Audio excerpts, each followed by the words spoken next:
សួស្តីប្រិយមិត្តទាំងអស់គ្នាថ្ងៃនេះអេមីនលើកយករឿង Head Over Heels មកធ្វើការសម្ដែងដែលសាររឿងនិយាយអំពីតួឯកស្រីរបស់យើងម្នាក់គឺគេមានឈ្មោះថាសុងអាដែលគេហ្នឹងគឺជាសិស្សរៀនវិទ្យាល័យប៉ុន្តែជារៀងរាល់យប់គឺគេនៅមានការងារមួយទៀតគឺថាគេហ្នឹងជាអ្នកចូលរូបហើយនឹងជាអ្នកទូទាចូលវាសនាហើយចំពោះការងាររបស់គេហ្នឹងគឺថាល្បីល្បាញខ្លាំងមែនតើដោយសារតែមានអតិថិជនជាច្រើនហ្នឹងតែងតែមកសួរនាំអំពីអនាគតរបស់ពួកគ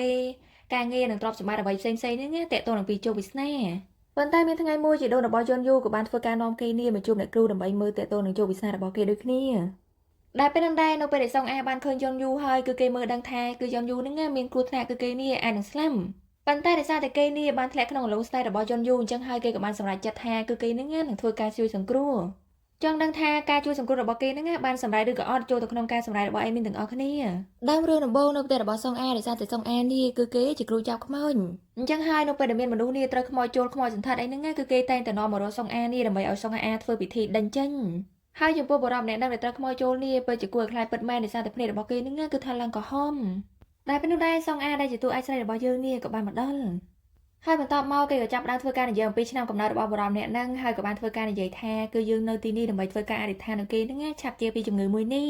បន្ទាប់ពីគេនិយាយចប់ភ្លាមឃើញថាគេក៏ចាប់ផ្ដើមធ្វើការរំដែលនេះជាវិធីនៃគេហ្នឹងធ្វើការដេញខ្មោចនឹងឯងប៉ុន្តែយើងឃើញថាវិធីរបស់គេហ្នឹងគឺមិនមែនផ្លែតទេគឺគេនេះធ្វើតាំងពីថ្ងៃរហូតដល់យប់ប៉ុន្តែខ្មោចហ្នឹងនៅតែមិនចេញទៀតបន្ទាប់ពីឃើញបែបហ្នឹងសុងអានេះក៏បានធ្វើការយកកំបិតយកអីហ្នឹងទៅធ្វើការចលោទៀតប៉ុន្តែនៅតែឃើញថាគេហ្នឹងមិនព្រមចេញកាន់មកដល់ថ្ងៃថ្មីបន្ទាប់ពីចប់កម្មវិធីភ្លាមសុងអាក៏បាននិយាយទៅបរិបម្នាក់ហ្នឹងថាគឺខ្ញុំហ្នឹងបានធ្វើការបញ្ចប់ពិធីនេះរហូតដល់12គឺថាដើម្បីធ្វើការលួងព្រលឹងរបស់លោកហើយនឹងធ្វើការអញ្ជើញដូនតាមកទីនេះហើយថាយើងក៏បានធ្វើការហៅយមទូតមកដែរអញ្ចឹងហើយឥឡូវនេះដល់ពេលវេលាហ្នឹងដែលឯងនេះត្រូវចេញហើយថាគេកំពុងតែបន្តធ្វើវិធីតទៀតហ្នឹងដែលពេលនោះដែរក៏បានលើសំឡេងមករោបន្ទាប់ពីលើអញ្ចឹងយាយពាក់អាសដែលជាយាយរបស់សុងអានេះក៏បានប្រាប់អ្នកនៅទីនោះហ្នឹងឲ្យធ្វើការបាត់បង់រោហ្នឹងទៅក៏ដោយសារតែការធ្វើពិធីហ្នឹងគឺត្រូវការភាពស្ងប់ស្ងាត់ប៉ុន្តែពួកគេក៏បានប្រាប់ថាមិនរបស់ពួកយើងទេគឺថាជារបស់អ្នកគ្រូដែលពេលនោះដែរសុងអានេះក៏បានធ្វើការយកមកមើលឲ្យឃើញថាឥឡូវហ្នឹងគឺម៉ោង7កន្លះហើយគឺថាគេហ្នឹងមានពេលតែ10នាទីទៀតទេដោយសារតែគេនេះត្រូវទៅរៀនបន្ទាប់ពីឃើញអញ្ចឹងសុងអានេះក៏បន្តនិយាយជាមួយអាប៉ែនឹងទៀតថាមានពេលតែ10នាទីទៀតទេគឺអីហ្នឹងត្រូវចាក់ចាញ់លឺអន់ហើយថាគេក៏ចាប់ដើមធ្វើវិធីនឹងតទៀតទៅដល់ឃើញថាខ្មោចនេះមិនព្រមចេញទេសុងអាក៏បាននិយាយថាឥឡូវហ្នឹងគឺខ្ញុំគ្មានពេលទៀតទេបើសិនជាលោកមិនព្រមចេញទេគឺខ្ញុំហ្នឹងនឹងទៅហើយបន្ទាប់ពីលឺអញ្ចឹងខ្មោចនេះក៏បានសួរដែរថាឯងហ្នឹងចង់ចាក់ចេញពីយើងថាតើឯងមានការងារអីសំខាន់ជាងនៅទីនេះទៀតសុងអាក៏បាននិយាយថាគឺលោកហ្នឹងល្មមចេញហើយដោយសារតែខ្ញុំនេះមានការងារសំខាន់ជាងនឹងទៅទៀតហើយថាគេនេះក៏បានធ្វើការចរចាជាមួយខ្មោចនឹងថាឲ្យចាប់បើសិនជាខ្ញុំហ្នឹងមិនអាចទៅសាលារៀនបានទេថាតើលោកជាអ្នកទទួលខុសត្រូវមែនដោយសារតែឥឡូវនេះគឺខ្ញុំនេះទៅធ្វើការប្រឡង midterm ទៀតហើយថាលោកក៏ដឹងដែរនៅពេលដែលយើងបានទទួលទាបគឺយើងពិបាករកសាកលវិទ្យាល័យរៀនណាអញ្ចឹងហើយឥឡូវនេះខ្ញុំសួរលោកថាតើលោកហ្នឹងព្រមចេញឥឡូវដែរអត់ប៉ុន្តែថាខ្មោចនេះក៏បានកវីក្បាលដោយបញ្ជាក់ថាគេមិនព្រមចេញទេបន្ទាប់ពីលើអញ្ចឹងសុងអានេះស្រែកតែម្ដងដែលបាននិយាយថាគឺខ្ញុំយឺតហើយបន្តិចក្រោយមកឃើញថាគេនេះក៏បានសប្បាយរត់អីចឹងណាដើម្បីឲ្យតនឡានក្រុងប៉ុន្តែថាគួរឲ្យស្ដាយគឺថាគេហ្នឹងមកយឺតឡានក្រុងនេះមិនបានរងចាំគេទេដោយគ្មានជំរឿគេក៏បានធ្វើការយកកង់នេះធ្វើការជិះទៅរៀនទៅមួយសន្ទុះធំក្រោយមកឃើញថាគេក៏បានមកដល់សាលារៀនប៉ុន្តែដោយសារតែគេយឺតហ្នឹងគឺគេនេះគ្មានជំរឿទេគឺថាគេផ្លោះរបងដែលកំឡុងពេលហ្នឹងដែរក៏មានបុរសម្នាក់មករងចាំទទួលគេដែរដែលគេហ្នឹងគឺមានឈ្មោះថាជីហូគឺថាគេហ្នឹងជាមិត្តភក្តិរបស់សុងអានឹងឯងបន្ទាប់ពីឃើញអញ្ចឹងសុងអានេះក៏រៀងឆ្ងល់ដែរក៏បានសួរថាតើឯងមកទីធ្វើអីជីហូក៏បាននិយាយថាគឺខ្ញុំមករងចាំឯងហ្នឹងហើយអញ្ចឹងហើយឯងមិនបាច់ឆ្ងល់ទេបើសិនជាគ្មានឯងហ្នឹងគឺខ្ញុំនេះនឹងត្រូវស្លាប់ហើយគឺថាឯងហ្នឹងជាមនុស្សតែម្នាក់គាត់ដែលជួយខ្ញុំនេះជាផុតពីជោគវាសនាមួយនោះតែតើពេលលឺអញ្ចឹងសុងអានេះឡើងខ្លាញ់តែម្ដងក៏បាននិយាយថាគឺយើងនេះស្អប់ឯងណាហើយពួកគេក៏នាំគ្នានេះដើរទៅថ្នាក់រៀនទៅបន្ទាប់ពីមកដល់សាលាភ្លាមមកឃើញថាមានស្រីស្រីជាច្រើននេះមករុំជីហូហើយក៏បានធ្វើការនាំជីហូហ្នឹងចូលទៅថ្នាក់ហើយនៅពេលដែលពួកគេដើរចូលទៅដល់ក្នុងថ្នាក់ភ្លាមគឺគេហ្នឹងសវ៉ាបាត់ទ្វារនេះចោលសុងអាចំណែកសុងអាវិញបន្ទាប់ពីឃើញអញ្ចឹងគឺថាគេក៏អន់ចិត្តដែរប៉ុន្តែគេហ្នឹងតែព្យាយាមលើកទឹកចិត្តដោយគេបាននិយាយថាទោះបីជាអ្នកដទៃនេះមានបញ្ហាខឹងឆេវឆាវបែបណាដាក់ខ្លួនគឺខ្លួនហ្នឹងតែព្យាយាមញញឹមរហូតក៏ព្រោះថារឿងទាំងអស់ហ្នឹងវាមិនមែនជារឿងធំដុំសម្រាប់ខ្ញុំនោះទេ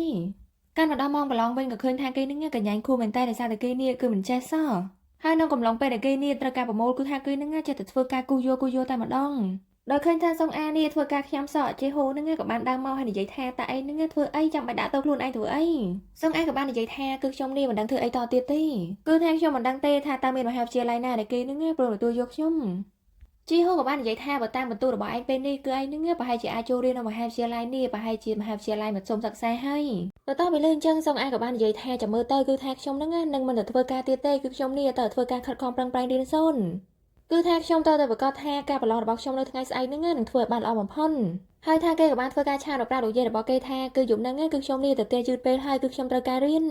បន្ទាប់ពីឃើញចឹងគឺលោកយាយរបស់គេនេះពិបាកចិត្តខ្លាំងមែនតើដោយសារតែគេហ្នឹងគឺមានទទួលភ្ញៀវនេះជារៀងរាល់យប់កាលមកដល់សាលារៀនវិញក៏ឃើញថាសុងអានេះគឺគេហ្នឹងមិនសូវជាបានរៀនប្រហែលទេគឺគេនេះរវល់តែគេងដែលពេលនោះដែរឃើញថាមើលរួមថ្នាក់របស់គេម្នាក់ដែលឈ្មោះមូបំហ្នឹងគឺគេនេះឈឺពោះគឺគេហ្នឹងក៏បានសប្បាយដើរទៅបន្ទប់ទឹកម្នាក់ឯងទៅដែលកំឡុងពេលដែលគេចូលបន្ទប់ទឹកហ្នឹងក៏ឃើញមានខ្មោចស្រីម្នាក់បាននៅពីលើគេដែលមើលទៅហ្នឹងគឺថាខ្មោចហ្នឹងគឺឡើងសើមជោគតែម្ដងដូចជាខ្មោចទឹកអញ្ចឹងបន្ទាប់ពីឃើញអញ្ចឹងគឺថាគេនេះភ័យខ្លាចខ្លាំងមែនទែន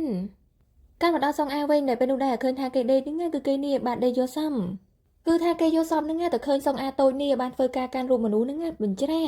ដោយឃើញបែបហ្នឹងសុងអាធំក៏បាននិយាយថាការដែលដាក់មនុស្សបញ្ច្រាអញ្ចឹងគឺមានន័យថាគេហ្នឹងត្រូវបណ្ដាសាអញ្ចឹងហើយគឺពួកគេហ្នឹងមានការព្យួរនៃសេចក្តីស្លាប់នៅចំពោះមុខគេហើយបន្តមកគេបានយកតុក្កតាហ្នឹងដាក់ឈរវិញប៉ុន្តែថាសុងអាតូចនេះក៏បានធ្វើការដាក់បញ្ច្រាវិញហើយនិយាយថាតើឯងចូលចិត្តវាមែនបើចូលចិត្តហ្នឹងឯងយកទៅហើយថាឯងនេះត្រូវតែចងចាំគឺថាគេជារបស់ឯងហើយថាគេនឹងធ្វើការដាក់បញ្ច្រានេះទៅរកឯងបែបហ្នឹង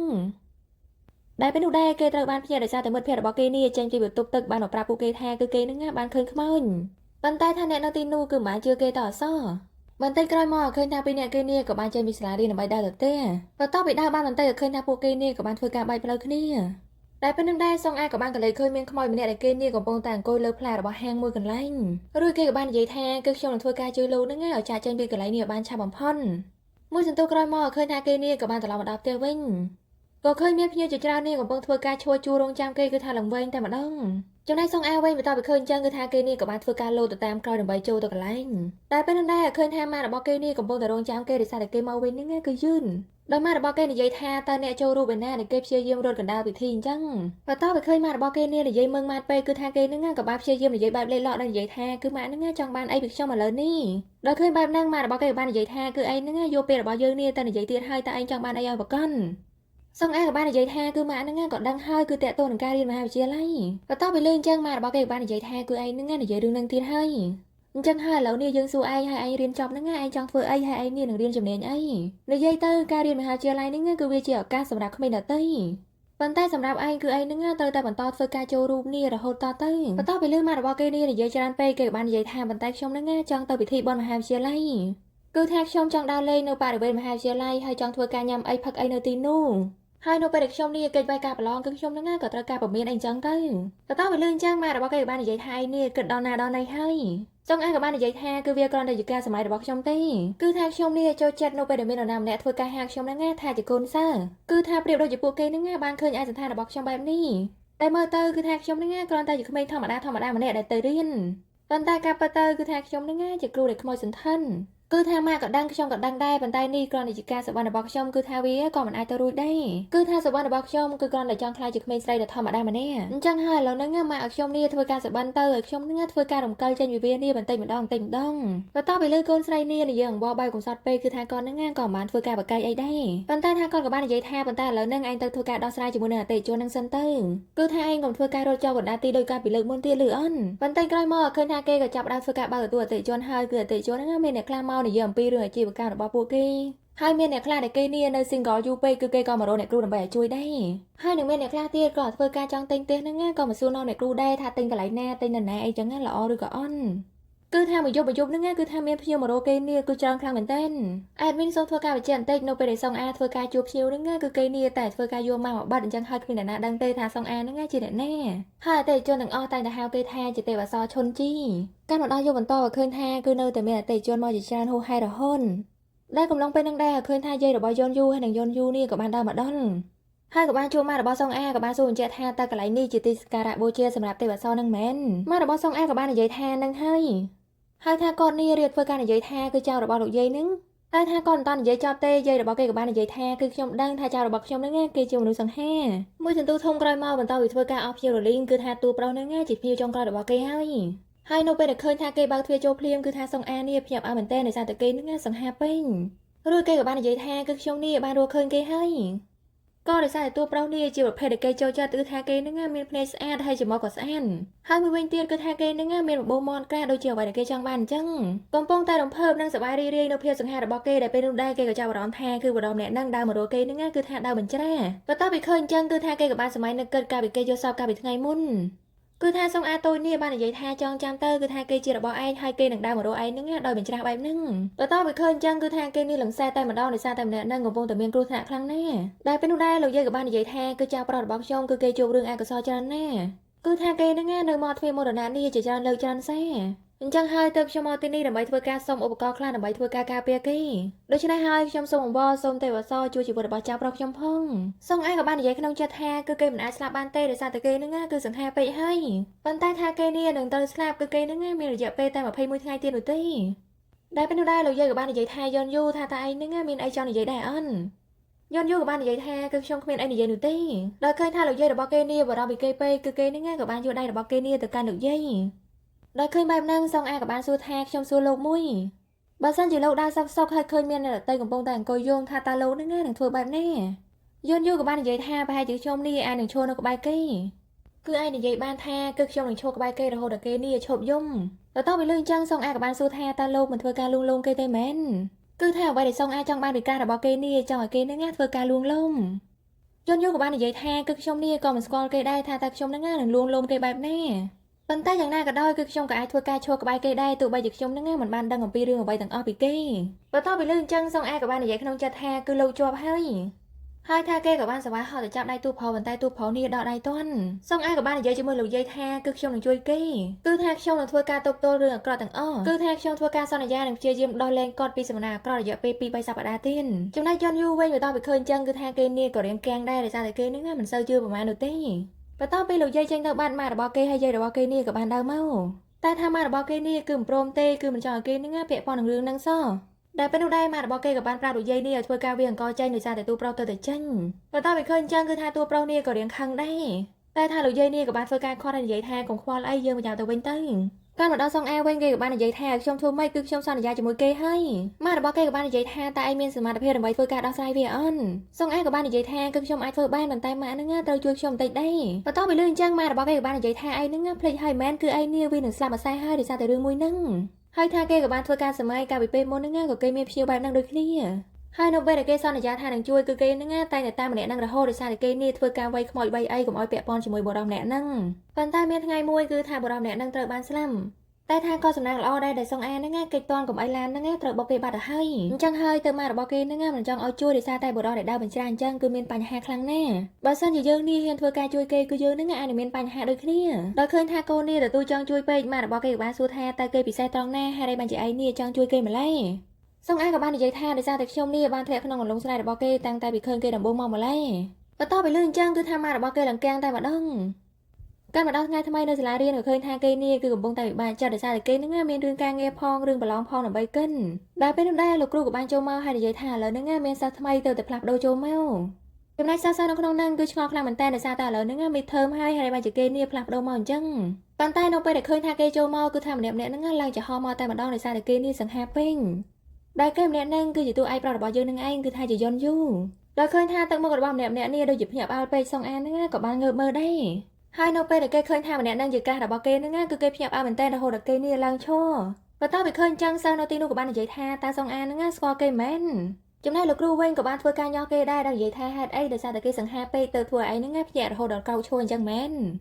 ដែលកំឡុងពេលហ្នឹងដែរក៏មាននារីម្នាក់បាននិយាយថាគឺគេហ្នឹងជាភិកមីបន្ទាប់ពីលើគេថាឲ្យចឹងសុងអាននេះក៏បានព្យាយាមសើហើយនិយាយថាតើខ្ញុំហ្នឹងពិតជាដូចបែបហ្នឹងមែនដោយឃើញថាសុងអានេះសើចធម្មតាសិស្សនៅទីនោះក៏បាននិយាយថាតើឯងហ្នឹងមិនស្គាល់ពាក្យថាភិកមីហ្នឹងមែនគឺថាពាក្យភិកមីហ្នឹងមានន័យថាក្មេងស្រីដែលឆ្លងវិញជាមួយនឹងមនុស្សប្រុសចំណែកយន់យូវិញបន្ទាប់ពីឃើញចឹងគឺថាគេនេះក៏បានព្យាយាមធ្វើការជួយសុងអាដោយសារតែគេហ្នឹងជាសភាពបរិសុទ្ធអញ្ចឹងហើយគេមិនចង់ឃើញថាមនុស្សស្រីនេះត្រូវបានគេបូលីហ្នឹងនៅនឹងមុខគេតែគេបាននិយាយថាសុងអាគឺខ្ញុំហ្នឹងមានអារម្មណ៍ថាពួកយើងនេះធ្លាប់ជួបគ្នាពីមុនមកបន្ទាប់ពីលឺអញ្ចឹងគឺថាសិស្សនៅទីនោះហ្នឹងគេរៀងស្ងាត់សើចបន្តិចដោយសារតែគេគិតថាពីរនាក់ហ្នឹងស្គាល់គ្នាពិតមែនចំណែកសុងអាវិញក៏ឃើញថាគេក៏រៀងកាំងដែរឆ្ងល់ថាតើគេហ្នឹងស្គាល់ខ្លួនពិតមែនអីហើយបន្តមកយន់យូក៏បានធ្វើការណែនាំខ្លួនគេនេះទៅដល់សិស្សដទៃទៅមួយសន្ទុះធំក្រោយមកបន្ទាប់ពីចាប់មករៀនឃើញថាសុងអានេះក៏បានសប្បាយរត់ទៅរកគេតែយន់យូនេះក៏បានធ្វើការបកកាយដល់និយាយថាគឺខ្ញុំនេះមិនដែលជួបនាងនោះទេសុងអាក៏បានសួរថាហើយចាំមុនហ្នឹងអ្វីដែលលោកនិយាយហ្នឹងយន់យូក៏បាននិយាយថាហើយចង់នាងជាប្រភេទភិកមីនឹងមែនបើសិនជានាងមិនមែនជាមនុស្សប្រភេទហ្នឹងទេគឺនាងហ្នឹងកុំធ្វើការសើចអញ្ចឹងទៀតលឺអន់សុងអាក៏បាននិយាយថាគឺខ្ញុំមិនមែនជាមនុស្សបែបហ្នឹងទេ យន់យូក៏បាននិយាយថាបើអញ្ចឹងមែនលើក្រោយកុំធ្វើការសើចចំពោះរឿងអាក្រក់បែបហ្នឹងគឺថានៅពេលយើងធ្វើការសើចក៏វាហ្នឹងមិនអាចធ្វើការផ្លាស់ប្ដូរទៅជារឿងល្អបានដែរបន្ទាប់ពីគេដើរចេញទៅបានសងអានេះក៏បាននិយាយថាទោះបីជាគេមិនស្គាល់ខ្ញុំពិតមែនប៉ុន្តែខ្ញុំមានអារម្មណ៍ថាគឺគេហ្នឹងពិតជាសង្ហាណាគឺថាសងអានេះធ្លាក់ក្នុងអឡូវស្នេហ៍របស់គេហ្នឹងខ្លាំងពិតមែនបន្ទាប់ពីចេញពីរៀនគេក៏បាននិយាយជាមួយមិត្តភ័ក្តិរបស់គេថាគឺយន់យូហ្នឹងជាថែបរបស់គេជីហូក៏បាននិយាយថាប៉ុន្តែឯងប្រាប់ខ្ញុំថាគឺគេហ្នឹងរួមមិនបានយូរទេត្រូវអន់ក៏ដោយសារតែគេនេះធ្វើការដើរទៅរកឯងហ្នឹងគឺថាគេដើរបញ្ច្រាសងអាយក៏បាននិយាយថាវាពិតមែនហើយប៉ុន្តែមិនថាមានរឿងអ្វីកើតឡើងទេគឺខ្ញុំហ្នឹងនឹងជួយគេមិនឲ្យគេស្លាប់នោះទេកំពុងតែធ្វើការនិយាយគ្នានៅពេលនោះដែរក៏មានសិស្សស្រីម្នាក់ហ្នឹងមកតាមជីហូដោយបាននិយាយថាក្រែឯងហ្នឹងសន្យាថាទៅរៀនជាមួយខ្ញុំនៅហាងកាហ្វេមិនអញ្ចឹងដោយឃើញបែបហ្នឹងសងអាយក៏បាននិយាយថាមិនអីទេឯងទៅជាមួយគេទៅខ្ញុំទៅម្នាក់ឯងក៏បានដែរហើយនៅតាមផ្លូវគឺគេនៅតែនឹកគិតពីសម្ដីរបស់យន់យូបាននិយាយថាកុំសើចចំពោះរឿងដែលអាក្រក់គឺវានឹងមិនបានផ្លាស់ប្ដូរឲ្យយើងនេះទៅជាល្អវិញនោះទេបន្ទាប់ពីសម័យដល់ពេលហ្នឹងហើយគេបាននិយាយថាកាប់ពិតទៅលោកហ្នឹងគួរធ្វើជាគ្រូទាយឬក៏ជាគ្រូចាប់ខ្មោចនេះជាជាងខ្ញុំកាលមកដល់យន់យូវិញក៏ឃើញថាបន្ទាប់ពីគេចេញពីរៀនហ្នឹងគឺគេនេះមិនតាន់ត្រឡប់ផ្ទះវិញទេគឺថាគេក៏បានមើលសិស្សមួយក្រុមនេះធ្វើការបាញ់ធ្នូដែលកំឡុងពេលហ្នឹងដែរឃើញថាគេក៏បានសម័យកាលពីមុនហ្នឹងគឺគេនេះក៏ជាអ្នកធ្វើការបាញ់ធ្នូដូចគ្នាហើយសាររឿងក៏បានធ្វើការសម័យកាលពីពេលគេធ្វើការប្រកួតគឺគេហ្នឹងបានធ្វើការបាញ់នេះគឺបានល្អមែនទែនប៉ុន្តែនៅពេលដែលគេងាកទៅមើលក្រុមរបស់ពួកគេហ្នឹងឃើញថាក្រុមរបស់ពួកគេនេះដូចជាមិនពេញចិត្តនឹងអ្វីដែលគេបានធ្វើសោះបន្ទាប់ពីឃើញអញ្ចឹងគឺថាគេអន់ចិត្តខ្លាំងមែនទែនកាន់មកដល់ពេលបច្ចុប្បន្នវិញនៅក្រុមដែលគេកំពុងតែឈរមើលហ្នឹងក៏ឃើញថាមិត្តរួមក្រុមរបស់គេនេះនិយាយពីថាបារម្ភខ្វល់ខ្វាយនឹងធ្វើការសរសើរដល់ធីមរបស់គេខ្លាំងមែនទែនបន្ទាប់ពីឃើញអញ្ចឹងគឺថាគេឡើងអន់ចិត្តតែម្ដងដោយសារធីមរបស់អ្នកដទៃហ្នឹងគឺមើលទៅពួកគេនេះចេះស្រឡាញ់គ្នាមិនដូចជាធីមរបស់ខ្លួននោះទេមួយសន្ទុះធំក្រោយមករហូតដល់ពេលយប់ហើយក៏ឃើញថាគេនៅតែបន្តធ្វើការឈរមើលការបាញ់ធ្នូនេះរហូត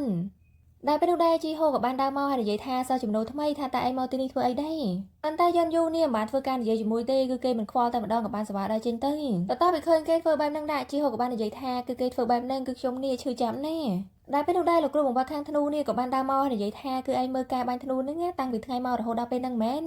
ប៉ុន្តែមើលរាងកាយរបស់ឯងហ្នឹងក៏ស័ក្តិសមដែរថាតើឯងនេះចាប់អារម្មណ៍ក្នុងការបាញ់ធ្នូដែរអន់តែថាជីហូមិនបានចាប់អារម្មណ៍ទេក៏បាននិយាយថាលោកគ្រូហ្នឹងធ្វើការជ្រើសរើសឲ្យច្រើនជាងនឹងតិចទៅកាលមកដល់យន់យូវិញក៏ឃើញថានៅតាមផ្លូវត្រឡប់ទៅផ្ទះនេះគេក៏ចាប់អារម្មណ៍ឃើញថាផ្លាកនៅខាងលើហ្នឹងគឺថារង្គើ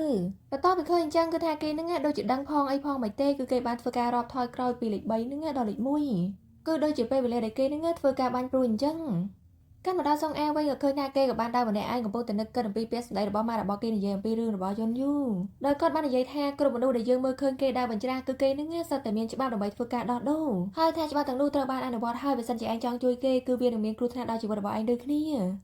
ាដែលកំឡុងពេលនឹងដែរសងអាក៏បានកលេចទៅខាងលើក៏ឃើញថាខ្មោចដែលនៅលើផ្លាកហ្នឹងកំពុងតែធ្វើការរុញផ្លាកនេះឲ្យធ្លាក់ហើយថាគេក៏បានកលេចទៅខាងក្រោមម្នាក់ហ្នឹងគឺជាក្រាស់របស់គេនឹងឯងបន្ទាប់ពីឃើញអញ្ចឹងគឺថាគេមិនបានគិតច្រើនទេគឺអ្វីដែលសំខាន់គឺគេនឹងត្រូវជួយការរបស់គេនេះឲ្យរួចជីវិតសិនដែលប៉ុណ្្នឹងដែរឃើញថាសងអានេះក៏បានរត់មកដល់ប៉ុន្តែបែរជាយន់យូនឹងជាអ្នកធ្វើការទាញគេនេះគេពីផ្លាកនឹងទៅវិញបន្ទាប់ពីផ្លាកនឹងធ្លាក់ហើយយន់យូក៏បានសួរនាំថាតើមិនដែរថាតើនាងមិនអីទេត្រូវអន់សងអាក៏បានសួរថាចន់លោកវិញលោកអត់អីទេត្រូវអន់បន្ទាប់ពីកលេសឃើញកថាមានរបួសគេក៏បាននិយាយថាគឺលោកនឹងមិនអូខេនោះទេដែលពេលនឹងដែរយន់យូនេះក៏បានធ្វើការស្ដីឲ្យដល់និយាយថាតើនាងគិតអីហើយបាននិយាយសោកនាងសប្បាយរត់មកអញ្ចឹងសងអាក៏បាននិយាយថាគឺខ្ញុំនេះចង់ធ្វើការជួយលោកដោយសារតែខ្ញុំឃើញថាផ្លាកហ្នឹងវាចិត្តធ្លាក់មកហើយប៉ុន្តែជាចំក្រោយបែរជាលោកហ្នឹងជាអ្នកជួយខ្ញុំទៅវិញអញ្ចឹងហើយខ្ញុំសូមទៅផងដែលខ្ញុំនេះធ្វើឲ្យលោកមានរបួសចំណែកយន់យូវិញក៏បាននិយាយថាខ្ញុំអីទេគឺនាងហ្នឹងមិនបាច់បារម្ភទេហើយថាគេក៏បន្តធ្វើការស្ដីឲ្យសងអាទៀតថាការដែលនាងរត់មកបែបហ្នឹងគឺនាងហ្នឹងជាមនុស្សល្ងងណាស់ថាតើនាងគិតថាការដែលនាងចង់ធ្វើការជួយសង្គ្រោះខ្ញុំនេះគឺនាងហ្នឹងគិតថាខ្ញុំអរគុណនាងមែនហើយថាគេក៏បានដើរចេញពីកន្លែងហ្នឹងទៅបន្ទាប់ពីឃើញអញ្ចឹងសងអានេះខឹងខ្លាំងមែនតើក៏បាននិយាយថាយ៉ាងហោចណាស់គឺខ្ញុំនេះក៏ដឹងគុណដែរដែលលោកបានជួយខ្ញុំប៉ុន្តែហេតុអីបានជាលោកហ្នឹងអត់ភ្ញាក់ផ្អើលអញ្ចឹងថាតើរឿងបែបហ្នឹងកើតឡើងជាមួយនឹងលោកយើងញាប់មែនបន្ទាប់ពីគេសួរដល់ពេលហ្នឹងភ្លាមគេក៏បាននឹកគិតថាប្រហែលជារឿងហ្នឹងកើតជាមួយគេយើងញាប់ហើយអញ្ចឹងហើយគឺគេហ្នឹងត្រូវតែជួយហើយនៅពេលដែលគេមកដល់ផ្ទះភ្លាមគេក៏បានរៀបចំឲ្យវាយវ៉ាន់ហើយនិយាយថាគឺភ្ញៀវហ្នឹងគឺគេនេះមានអត្ថភាពមុនអញ្ចឹងហើយថាខ្ញុំហ្នឹងត្រូវធ្វើការរិះសាសន្យាហើយថាគេក៏បានធ្វើដំណើរនេះទៅតំបន់យ៉ាងមួយសន្ទុះធំក្រោយមកឃើញថាគេក៏បានមកជួបជាមួយនឹងលោកគ្រូម្នាក់ហើយថាគេក៏បានធ្វើការសរសើរលោកគ្រូហ្នឹងដោយប្រាប់ថាគឺម៉ាក់របស់ខ្ញុំតែងតែប្រាប់ខ្ញុំនេះឲ្យធ្វើតាមគន្លងរបស់លោករហុនហើយថាគាត់ក៏បានប្រាប់ខ្ញុំទៀតថាគឺលោកគ្រូហ្នឹងជាអ្នកបម្រើស្ដេចនេះហើយថាលោកគ្រូក៏ជាអ្នកធ្វើគ្រឿងលម្អនេះដ៏ល្អបំផុតផងដែរបន្ទាប់ពីលឺសងអានិយាយសរសើរគាត់អញ្ចឹងគឺថាគាត់នេះក៏សប្បាយចិត្តដែរប៉ុន្តែថាគាត់នៅតែបដិសេធគឺគាត់មិនព្រមធ្វើអ្វីទៅតាមអ្វីដែលសងអាស្នើទេដោយគាត់បាននិយាយថាគឺវិញ្ញាណម្ដាយរបស់ឯងនេះគឺជាអ្នកដែលគ្រប់គ្រងទូទៅហើយថាគេក៏មានដាវដែរហើយបើសិនជាគេដឹងថាយើងជួយធ្វើរបស់នឹងសម្រាប់ឯងគឺថាគេនឹងធ្វើការវាយជើងរបស់យើងហើយ តែថាសងអានេះព្រមចោះចាញ់ទេក៏បាននិយាយថាគឺខ្ញុំពិតជាចង់ជួបអ្នកនឹងពិតមែនហើយបន្តមកគេក៏បានធ្វើការហុចលុយម្ដុំនេះទៅឲ្យលោកគ្រូគ្រាន់តែឃើញលុយភ្លាមគឺថាលោកគ្រូនឹងចាប់ផ្ដើមនិយាយស្រួលតែម្ដងហើយនិយាយថាតែចូលចិត្តគេមែនគឺថាស្នេហានឹងពិតជាធ្វើឲ្យមនុស្សនេះខ្វាក់ភ្នែកពិតមែនហើយនៅពេលដែលគេបានទទួលលុយពីដុំភ្លាមគឺថាគេក៏ចាប់ផ្ដើមធ្វើការសរសេរយ៉ននេះឲ្យសងអាតែម្ដងបន្តិចក្រោយមកឃើញថាយ៉ននេះបានសរសេរហើយប៉ុន្តែសងអានឹងមិនពេញចិត្តតអសោះក៏បានធ្វើការហែកចេញដោយគេបាននិយាយថាលោកគ្រូសរសេរវាម្ដងទៀតទៅគឺខ្ញុំខ្លាចថាគឺខ្ញុំមិនពេញចិត្តមួយសន្ទុះធំក្រោយមកឃើញថាគេនេះធ្វើការហែកយ៉ននឹងអស់ជាច្រើនល្មមតែគេនេះត្រូវចិនបន្ទាប់ពីបានយ៉នឲ្យគេពេញចិត្តហើយគេក៏បាននិយាយថាយ៉នយូគឺខ្ញុំនឹងជួយលងកាលមកដល់ថ្ងៃថ្មីនៅសាលារៀនឃើញថាមិត្តរួមថ្នាក់របស់សងអាដែលគេមានឈ្មោះថាម៉ប៊ូមនេះហើយថាគេនេះត្រូវបានឡានសង្គ្រោះនឹងអូចេញពីថ្នាក់កំឡុងពេលនឹងដែរគេក៏បាននិយាយថាខ្មោចទឹកខ្មោចតឹងកាលមកដល់សងអាវិញឃើញថាគេនេះគឺថាលោតផ្លោតរបងទៀតហើយដោយសារតែគេមកយឺនហើយនៅពេលដែលគេចូលមកដល់ក្នុងថ្នាក់គឺសិស្សម្នាក់ៗនឹងបាននិយាយថាគឺគេនេះមកយឺទៀតហើយនៅពេលដែលគេដើរចូលមកដល់ក្នុងថ្នាក់ហ្នឹងគឺគេមានអារម្មណ៍ថាគេនេះល្វើយខ្លាំងណាស់រួចគេក៏បាននិយាយក្នុងចិត្តថាយន់យូគឺអ្វីៗគ្រប់យ៉ាងគឺវានឹងប្រសើរឡើងប៉ុន្តែហេតុអីបានខ្ញុំនេះមានអារម្មណ៍ថាដូចជាព្រិលអញ្ចឹងបន្តិចក្រោយមកឃើញថាគេនេះប៊ីនឹងដួលហើយប៉ុន្តែត្រូវបានជីហូនឹងចាប់គេជាប់ដែលពេលនោះដែរសងអាក៏បាននិយាយតិចៗថាគឺយប់មិញខ្ញុំបានកេងទេគឺខ្ញុំចង់កេងបន្តិចក្រោយមកឃើញថាជីហូក៏បានធ្វើការនាំគេនេះមកកេងក្នុងបន្ទប់ពេទ្យទៅកាលមកដល់ក្នុងថ្នាក់វិញនិយាយពីថាស្រីៗក្នុងថ្នាក់ហ្នឹងម្នាក់ៗនេះសិតតកាទៅលើយន់យូទាំងអស់ហើយថានៅកំឡុងពេលម៉ោងរៀនហ្នឹងគឺម្នាក់ៗនេះអត់ខំប្រឹងទេគឺខំប្រឹងតែសរសេរសម្បត្តិនេះឲ្យប្រុសចំណែកយន់យូវិញបន្តទៅឃើញមានសម្បត្តិនៅលើតុរបស់គេច្រើនពេកគឺគេនេះមិនសប្បាយចិត្តតអសោះហើយថាគេក៏បានសប្បាយយកមកមើលហើយក៏បានធ្វើការហែកចោលនៅមុខពួកគេនឹងតែម្ដងរួចគេក៏បានធ្វើការប្រមូលសម្បត្តិហ្នឹងយកទៅបោះចោលក្នុងធុងសម្រាមភ្លាមកាលដល់ពេលយប់វិញយន់យូនេះកំពុងតែធ្វើការហាត់សមនៃគេហ្នឹងបាននិយាយថាគឺខ្ញុំនឹងធ្វើការហុចយន់នេះទៅឲ្យគេហើយបន្តមកគឺខ្ញុំប្រាប់គេថាខ្ញុំនឹងជាអ្នកណាហើយពួកយើងនេះនឹងចាប់ផ្ដើមបង្កើតស្នេហាជាមួយគ្នាបន្តពីលើអញ្ចឹងលោកយាយរបស់គេក៏បាននិយាយថាក្រែងឯងចង់លាក់បាំងពីតាសញ្ញារបស់ឯងហ្នឹងទៅដល់ភ្ញៀវគ្រប់គ្នាមិនអញ្ចឹងសងឯងក៏បាននិយាយថាគឺខ្ញុំចង់លាក់បាំងជាមួយនឹងភ្ញៀវប៉ុន្តែមនុស្សដែលខ្ញុំស្រឡាញ់ហ្នឹងគឺខ្ញុំនេះមិនចង់លាក់បាំងទេកំពុងតែធ្វើការជែកគ្នាដែលពេលនោះដែរក៏បានឮថាភ្ញៀវរបស់គេនេះបានមកហើយថាគេក៏បានសវ៉ាពាក់បាសទៅដោយសារគេហ្នឹងខ្លាចថាភ្ញៀវរបស់គេនេះស្គាល់ដែលភ្ញៀវម្នាក់ហ្នឹងគឺថាជាយាយរបស់ក្រាស់គេនឹងឯងបន្ទាប់ពីឃើញថាលោកយាយនេះមកតែឯងទេគេក៏បានសួរថាហើយចុះចៅរបស់លោកយាយអត់មកទេមែនលោកយាយក៏បាននិយាយថាជាធម្មតាគឺគេជាមនុស្សដែលមិនចូលចិត្តមកកន្លែងបែបនេះនោះទេហើយថាថ្ងៃមុនគឺខ្ញុំនឹងព្យាយាមធ្វើការអូទាញគេមុំតែគេបានមកតែថាសងអានេះមិនព្រមទេក៏បាននិយាយថាតេតូននឹងយន់ទាំងអស់នេះគឺម្ចាស់ខ្លួនគេត្រូវតែមកព្រោះថាវាមានប្រសិទ្ធភាពនៅពេលដែលគេមកបានស្ដាប់អំពីការណែនាំនឹងពីខ្ញុំផ្ទាល់អញ្ចឹងហើយគឺគ្មានការលើកលែងអ្វីទាំងអស់គឺតតែគេមកបន្ទាប់ពីលើបែបហ្នឹងលោកយាយនេះក៏បានសប្បាយទេតែយន់យូហ្នឹងឲ្យយន់យូបញ្ញាក់មកបន្តិចក្រោយមកឃើញថាយន់យូនេះក៏បានមកដល់បន្ទាប់ពីឃើញភ្លាមសងអាក៏បាននិយាយក្នុងចិត្តថាគឺព្រឹកមិញហ្នឹងគឺគេនេះសង្ហាហើយសូម្បីតែពេលល្ងាចហ្នឹងក៏គេនេះនៅតែសង្ហាទៀតប៉ុន្តែកាន់តែពិសេសទៀតនេះសូម្បីតែគេដើរបញ្ច្រាស់ហើយហ្នឹងក៏គេនេះនៅតែសង្ហាគឺថាឥឡូវនេះអ្នកគ្រូហ្នឹងងប់នឹងប្រុសខ្លាំងណាស់ហើយដែលពេលនោះដែរសងអាក៏ចាប់អារម្មណ៍ឃើញថាទឹកហ្នឹងបានដកទៅខាងក្រោមរួចគេក៏បាននិយាយថាតើលោកនឹងត្រូវសាបវិសាការលងទឹកមែនកាលមកដល់ជីហូវិញក៏ឃើញថាគេកំពុងតែធ្វើការលុបមុខនៅពេលនោះដែរគេក៏បានសម័យកាលពីព្រឹកមិញនៅពេលគេដើរទៅរកសងអានេះគេក៏បានលឺសងអាមកមើលដោយគេបាននិយាយថាគឺខ្ញុំមិនចង់ឃើញខ្មោចទៀតនោះទេគឺថាខ្ញុំចង់ខ្លាចជាក្មេងស្រីដ៏ល្អម្នាក់អញ្ចឹងហើយសូមកុំចាក់ចេញពីខ្ញុំអីបន្ទាប់ពីលឺបែបហ្នឹងនិយាយថាជីហូនេះអាណិតគេខ្លាំងមែនទែនកាលមកដល់សងអាវិញសងអាក៏បាននិយាយថាគឺលោកឥឡូវហ្នឹងគឺកាន់តែអាក្រក់ហើយគឺថាសំណាងអាក្រក់របស់លោកហ្នឹងកាន់តែច្រើននឹងមានអ្នកមករកលោកនេះក្នុងពេលឆាប់នេះអញ្ចឹងហើយគឺថាមានតែយ៉ននេះទេអាចជួយលោកបានយន់យូក៏បានសួរថាតើតម្លៃប្រហែលដែរបន្ទាប់ពីលើអញ្ចឹងសងអាក៏បានគិតថាបើសិនជាខ្ញុំអត់គិតតម្លៃពីគេទេប្រហែលជាគេនឹងគិតថាខ្ញុំនេះគិតអីលើគេហើយបន្ទាប់ពីគិតមួយសន្ទុះគេក៏បាននិយាយថា10លានវ៉ុនយន់យូក៏បាននិយាយថា20លានវ៉ុនឬក៏មួយសន្លឹកហ្នឹង10វ៉ុនឬមួយក៏ទាំងអស់ហ្នឹងអ្នកគ្រូលោកឲ្យខ្ញុំនេះ100លានវ៉ុនគឺការដែលគេនិយាយបែបហ្នឹងគឺថាគេនេះមិនបានពេញចិត្តនឹងមិនជឿអំពីអ្នកគ្រូនឹងទេដោយគេបាននិយាយទៀតថាគឺខ្ញុំបានជួបគ្រូចាប់ខ្មោចហ្នឹងដោយគ្រូនេះជាច្រើនមកហើយប៉ុន្តែថាអ្នកទាំងអស់គ្នានេះមិនដែលចង់ជួយខ្ញុំទេគឺគេហ្នឹងចង់បានលុយតែពីខ្ញុំនោះទេបន្ទាប់ពីលើអញ្ចឹងសងអានេះខឹងខ្លាំងមែនតើក៏បាននិយាយថាលោកហ្នឹងប្រយ័ត្នមាត់ផងលោកនិយាយអីចេញមកយន់យូក៏បាននិយាយថាគឺលោកគ្រូក៏ដឹងដែរគឺថាសំណាងអាក្រក់គឺមិនអាចឆ្លងកាត់បានទេដែលនោះហើយជាមូលហេតុដែលមនុស្សសាមញ្ញហ្នឹងមិនទៅចិត្តរឿងអកុសលប៉ុន្តែថាអ្នកគ្រូមិនមែនជាមនុស្សឈួតប៉ុន្តែអ្នកគ្រូជាអ្នកសិល្បៈហើយថាគេរៀបដើរចេញហើយប៉ុន្តែសងអាហ្នឹងក៏បានធ្វើការនិយាយថាបើទោះបីជាឥឡូវនេះខ្ញុំជាមនុស្សឈួតឬក៏ខ្ញុំហ្នឹងជាអ្នកសិល្បៈគឺថាខ្ញុំសូមឲ្យលោកនេះជឿខ្ញុំជាលើកចុងក្រោយគឺថាលោកហ្នឹងនឹងមិនបាត់បង់អ្វីទាំងអស់យន់យូក៏បាននិយាយថាបើសិនជាខ្ញុំជឿអ្នកគ្រូគឺខ្ញុំនឹងបាត់បង់លុយហើយខ្ញុំហ្នឹងនឹងមិនសប្បាយចិត្តទេប៉ុន្តែបើសិនជាខ្ញុំនេះមិនជឿអ្នកគ្រូគឺមានតែមួយទេដែលខ្ញុំបាត់បង់គឺការមិនសប្បាយចិត្តហើយថាគេក៏បានធ្វើការនាំលោកយាយនេះដល់ចេញពីកន្លែងហ្នឹងទៅកាលមកដល់ក្នុងបន្ទប់វិញសងអាក៏បាននិយាយថាគឺនៅ3អាទិត្យទៀតទេចាប់ពីថ្ងៃនេះតទៅ គឺខ្ញុំមិនខ្វល់ថាមានរឿងអ្វីកើតឡើងទេគឺខ្ញុំត្រូវធ្វើការការពារគេឲ្យបានកាន់មកដល់ថ្ងៃថ្មីនៅសាលារៀនឃើញថាគេនេះក៏បន្តធ្វើការឆែកមើលតទៀតថាតើកន្លែងណាហ្នឹងដែលងាយស្រួលក្នុងការឲ្យមនុស្សនេះធ្លាក់ចូលទៅបន្តពីធ្វើការឆែកហើយគេក៏បាននិយាយថាច្រើនកន្លែងណាស់គឺវាហ្នឹងមានដល់ទៅ100កន្លែងជាងហើយមួយវិញទៀតគឺថាគេទៅតែរើមកនៅទីនេះទេគឺគេក៏មិនដឹងដែរថាមានកន្លែងច្រើនបែបហ្នឹងថាតើខ្ញុំនេះគួរធ្វើការសួរគេថាតើគេហ្នឹងទៅកន្លែងណាខ្លះអន់កំពុងតែនិយាយដើមនៅពេលនោះដែរឃើញថាយន់យូនេះក៏បានដើរចូលមកចំណែកជីហូវិញក៏បាននិយាយថាមិនហ្នឹងយន់នេះឯងកុំឲ្យគេទាំងអស់អីគឺថាយើងនេះចង់ឲ្យឯងហ្នឹងទុកឲ្យមូប៊ុំបន្តិចទៅដោយសារតែគេនេះដួលសន្លប់នៅក្នុងបន្ទប់ទឹកសងអាក៏បាននិយាយថាប្រហែលជាគេខ្សោយហើយមើលទៅជីហូក៏បាននិយាយថាមិនមែនទេគឺថ្ងៃមុនហ្នឹងគេបានប្រាប់ខ្ញុំថាដូចជាគេនេះបានឃើញឯងនៅក្នុងបន្ទប់ទឹកតែសងអាក៏បាននិយាយថាគឺខ្ញុំមិនឲ្យគេទេដោយសារតែគេហ្នឹងមិនសង្ខាដូចជាយន់យូនោះទេបន្ទាប់ពីលើអញ្ចឹងជីហូក៏បាននិយាយថាឯងហ្នឹងពិតជាសាហាវពិតមែនកាន់មកដល់ម៉ោងចេញលេងនៅពេលនោះដែរសងអាកំពុងតែដើរសោកក្រោយគេឃើញយន់យូភ្លាមហ្នឹងគឺគេនេះក៏សប្បាយកិញតែកំឡុងពេលហ្នឹងដែរគេក៏ចាប់អារម្មណ៍ឃើញថាចិញ្ចាំងហ្នឹងហេតុអីបានជាសើមអញ្ចឹងហើយថាគេក៏បានធ្វើការសម្លឹងមើលចិញ្ចាំងហ្នឹងក៏ឃើញថាមានស្នាមដានដៃហ្នឹងគឺពីកន្លែងហ្នឹងរហូតដល់បន្ទប់ទឹកប្រុសបន្ទាប់ពីឃើញអញ្ចឹងគេក៏បាននឹកគិតទៅដល់ពេលសម្ដែងរបស់ជីហូបាននិយាយថាគឺយើងនេះសុំយន់ហ្នឹងទុកឲ្យមូប៊ុំមួយផងក៏ដោយសារតែយើងបានឮថាគឺគេហ្នឹងត្រូវបានខ្មោចទឹកលង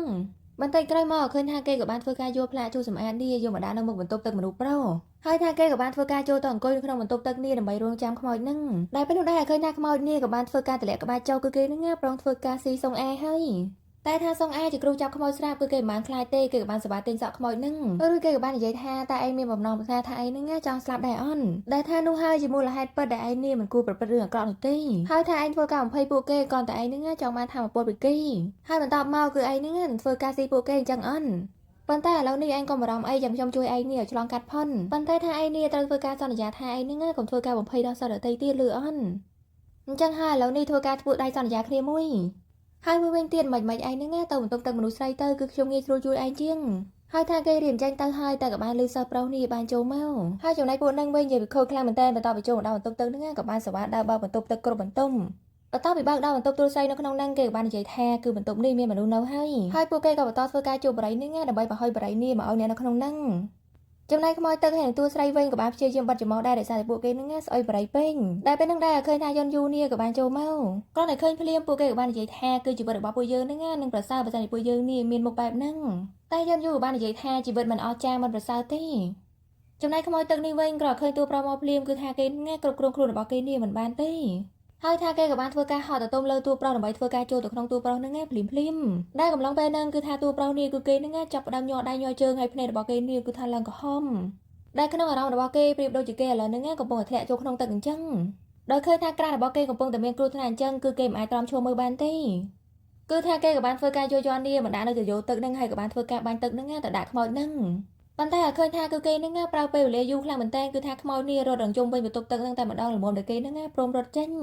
ដែលពេលនោះដែរយន់យូនេះក៏បានសប្បាយទៅបត់វ៉ាន់ទឹកហើយក៏សួរថាតើឥឡូវហ្នឹងនាងកំពុងតែធ្វើអីបន្ទាប់ពីលើអញ្ចឹងសុងអានេះព្យាយាមនិយាយទាំងស្ទាក់ស្ទើរថាគឺខ្ញុំហ្នឹងកំពុងតែធ្វើការការពារលោកប៉ុន្តែទឹកមុខរបស់យន់យូនេះគឺគេមិនបានជឿហើយនឹងទុកចិត្តសុងអាទេចំណែកសុងអាវិញគឺគេបានត្រឹមតែធ្វើភ្នែកស្រទន់ហើយធ្វើការញញឹមដាក់ក្រាស់គេហើយសាច់រឿងក៏បញ្ចប់ត្រង់កន្លែងហ្នឹងទៅ